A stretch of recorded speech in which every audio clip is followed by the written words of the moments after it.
Ang problema, yung nakaupo, walang apelyido kasi tambaloslos. Romualdez po yun at Araneta, sila yung lulong at lalay.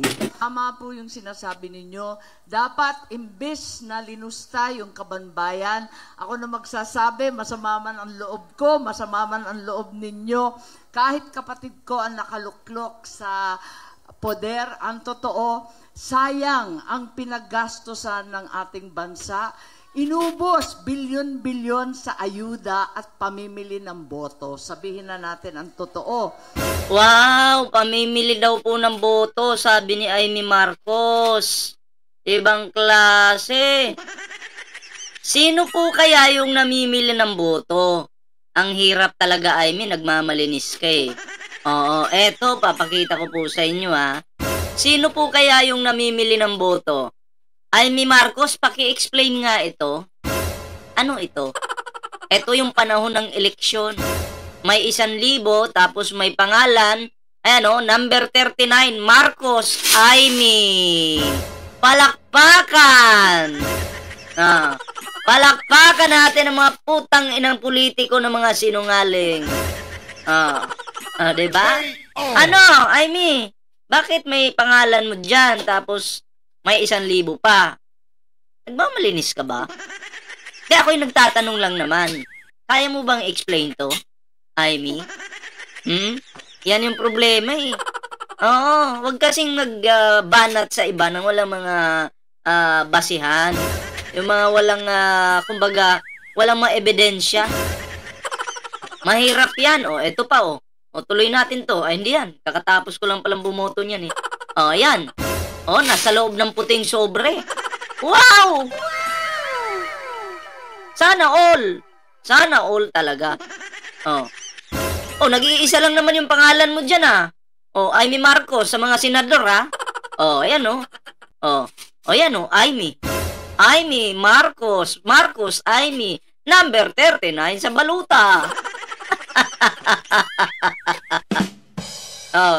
Tapos yung sinasabi mo magnanakaw, ikaw ba hindi ka nagnakaw? Tanong ko lang. Nagtatanong na naman po ako. Ayan o. Ayan o. Ayan ha. May mga puting sobre dyan ha. Napicturean ha. Klarong-klaro yan ha.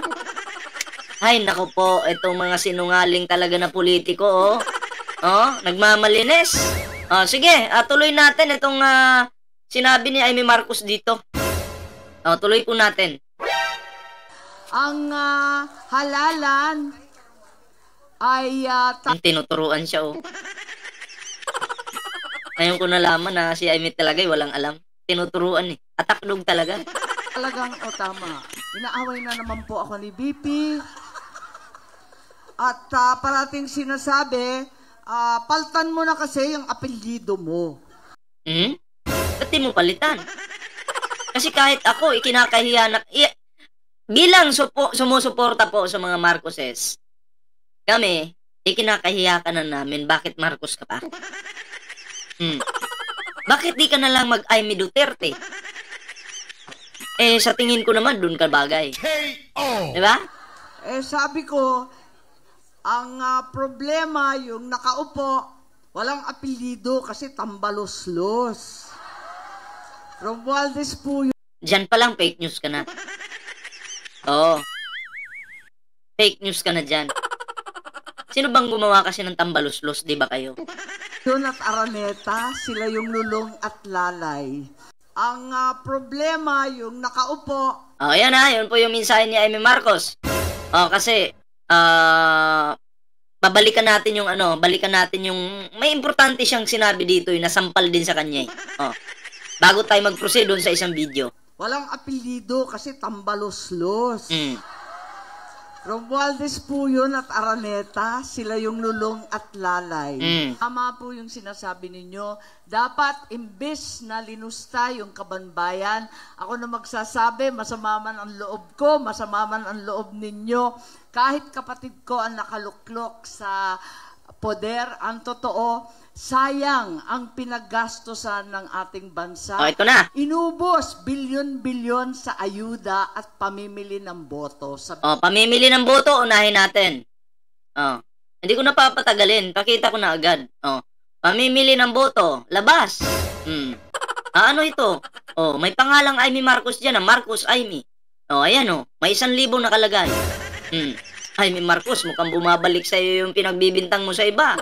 Oh. Tapos, yung pamimigay ng ayuda, masama po sa kanila. Dapat hindi daw po mamigay ng ayuda. Bakit? Dahil plano nung yung mga ayuda na yan na dapat napupunta sa mga tao, dapat sa inyo na lang mapunta sa mga bulsa ninyo. Yun ba yung gusto nyo? Buti pa nga yung administrasyon na to, tumutulong sa mga Pilipino. Namimigay ng ayuda sa mga taong gutom. Ha? Pag may bagyo, tumutulong. Ganun po. Pero sa panahon ni Digong, mukhang walang ayuda. Magbigay man ng bigas, bulok pa. Oh, bakit? Asan ba yung mga pera? Binulsa ba? So ngayon, dahil tinawag yung tambaluslo si Speaker Martin Romualdez, ayan, panoorin po natin ang video ito, mga pre. Ayan. Ayan po. Ang mandato ng Kongreso ay simple at malinaw. Maglingkod sa taong bayan, lalo na sa panahon ng pangangailangan. Kaya sa gitna ng paninira at intriga, kami po sa House of Representatives ay naninindigan. Ang pagtulong sa mahihirap ay hindi kailanman dapat ikahiya. Totoo yun. Ang pagtulong sa mga mahihirap ay dapat tuloy-tuloy at hindi dapat ikahiya. Hindi ko maintindihan dito sa mga Duterte. Binahan na yung Davao, wala pa rin tulong.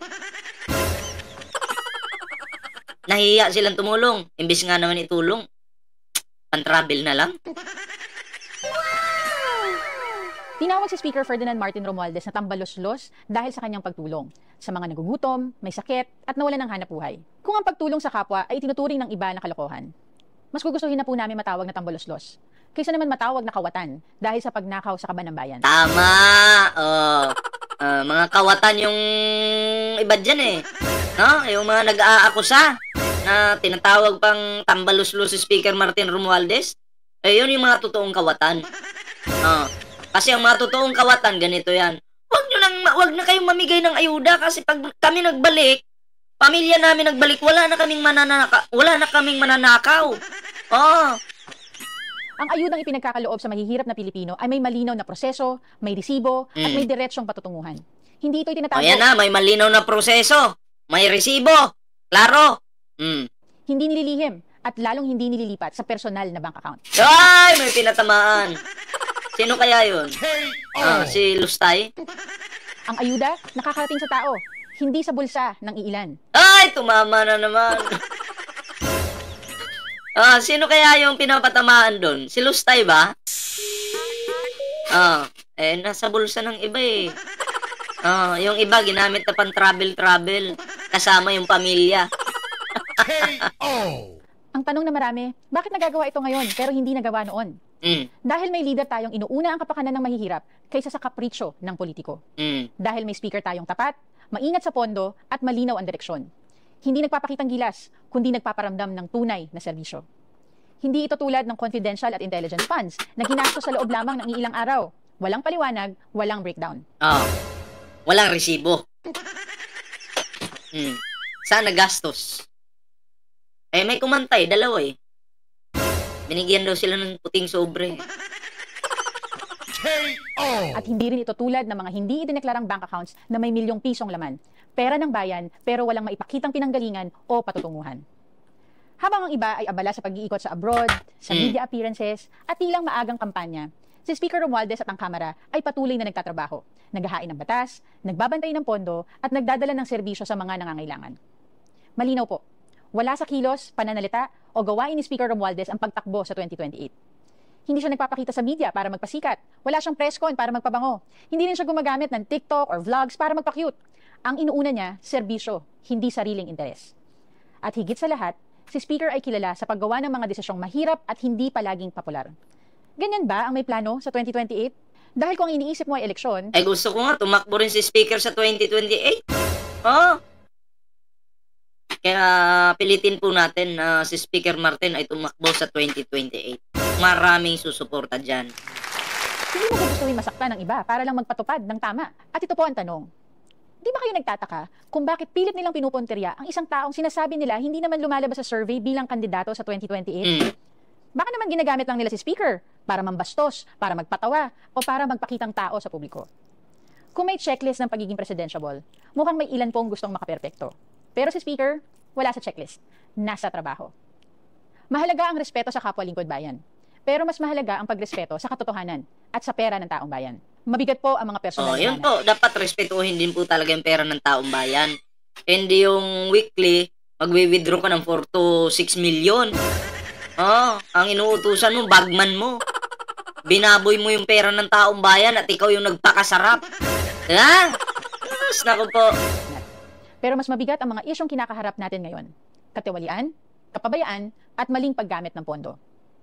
Kaya sa mga patuloy na naninira, habang abala kayo sa pagpapatawa at pagpapalusot, kami po ay abala sa trabaho. Tahimik man kami, hindi kami bulag. At hindi kami pipikit sa harap ng katiwalian. Ang sagot po namin, trabaho, hindi drama.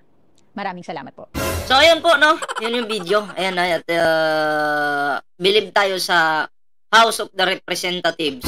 Kasi sila more on trabaho, hindi pa cute, hindi puro travel.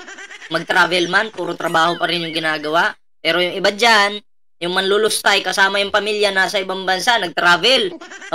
Kaninong pera yon? Pera na naman ng taong bayan yung nagamit dyan. Diba? Sa pa-travel nyo. Yung Pilipinas, naghihirap. Pero kayo, nagpapakasarap. Kalain mo, kung magta-travel ka, kasama pa pamilya. Sana all! Nagtatrabaho pa ba kayo? Yun yung tanong. Yun yung tanong ng taong bayan. Kung oo, sumagot naman kayo. Pero kita naman namin na wala. Palustay-lustay lang kayo. Wala kayong ginawa. Kundi ang manira, 'di ba? Manlait. Ang dami niyong nilait may pa-apple-apple pa si Sara noon, isaksak daw sa bunganga ni Jewel Chua yung apple. Panlalait 'yun. Vice President ka. Anong ginagawa mo? Bastos ka. 'Di ba? Wala kang respeto at hindi ka karapat dapat bigyan ng respeto. Kasi ang respeto po, simulan mo munang respetuhin yung sarili mo at magbigay ng respeto sa iba para yung mga tao na yan magbibigay din sa'yo ng respeto. Pero kung bastos ka, good luck sa'yo. So anyway, yun lang po yung ating video ngayon mga pre. Ayan pero syempre, bago po tayo magtapos sa ating video ngayon, ayan. Syempre, meron po tayong Facebook page, Ballpoint Man 2.0 at syempre, meron din po tayong TikTok mga pre. Salamat po sa mga sumuporta po sa ating TikTok, Facebook. Yan, maraming salamat po sa inyo lahat. So ayan mga pre sa hindi pa po nakasubscribe sa ating YouTube channel, huwag kalimutang mag-like, share, and subscribe para naman po maging updated kayo sa lahat ng mga uploads natin. So yan, papasalamatan ko po ang mga viewers natin dyan. Salamat po sa inyong suporta sa ating munting YouTube channel. And kita-kits po ulit tayo sa susunod na video.